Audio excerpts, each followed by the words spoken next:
यह फैसला इस बार सिर्फ अनु का नहीं है, बल्कि उसके पिता का है। जी हाँ दोस्तों, सीरियल तुम से तुम तक के आने वाले एपिसोड में एक ऐसा तूफान आने वाला है जो हर किसी के दिल को हिलाकर रख देगा।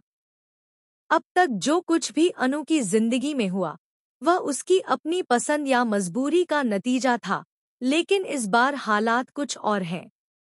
इस बार फैसला दिल से नहीं, दर्द से हुआ है। और उस दर्द का नाम है पिता का खोया विश्वास। कहानी की शुरुआत होती है उस काली रात से, जब आसमान में बादल गरज रहे थे और शहर के एक कोने में अनु के पिता की छोटी सी दुकान धधक रही थी। जी हाँ, वही दुकान जिसके सहारे उन्होंने अपनी पूरी जिंदगी की कमाई जोड़ी थी, वही दुकान जो उनके सपनों और उम्मीदों का ठिकाना थी। लेकिन एक चिंगारी ने सब कुछ भस्म कर दिया। लोग पानी के बाल्टियां फेंकते रहे, लेकिन आग ऐसी थी कि मानो खुद रघुपति जी की चालाकी ने उसमें घी डाल दिया हो।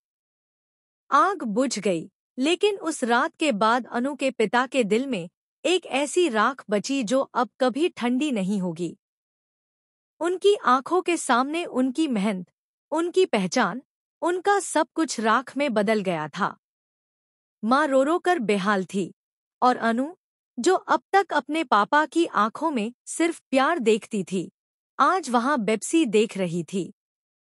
पापा के चेहरे पर सिर्फ एक सवाल था, क्यों? लेकिन जवाब किसी के पास नहीं था। उधर रघुपति जी अपनी चाल में कामयाब हो चुके थे। बाहर से सबको लगता था कि यह बस एक हादसा था, पर असलियत कोई और थी।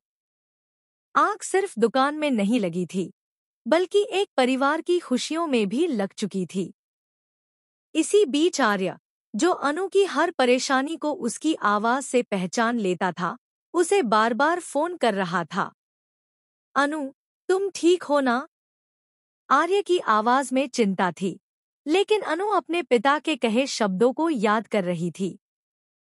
उन्होंने साफ कहा था, तुम किसी से मदद नहीं मांगोगी, खासकर उस ऑफिसर से तो बिल्कुल नहीं।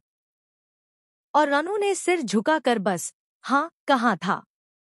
इसलिए जब आर्य का कॉल आया, तो उसने गहरी सांस लेकर मुस्कुराने की कोशिश की। सब कुछ ठीक है सर, बस थोड़ा काम ज्यादा है। लेकिन आर्य कोई साधारण इंसान नहीं था। वह अनु की आवाज के हर उतार चढ़ाव को पहचानता था। वह समझ गया कि अनु झूठ बोल रही है। उसकी आवाज में डर था, दर्द था, और एक मजबूरी छुपी थी। अनु, तुम सच नहीं बोल रही। आर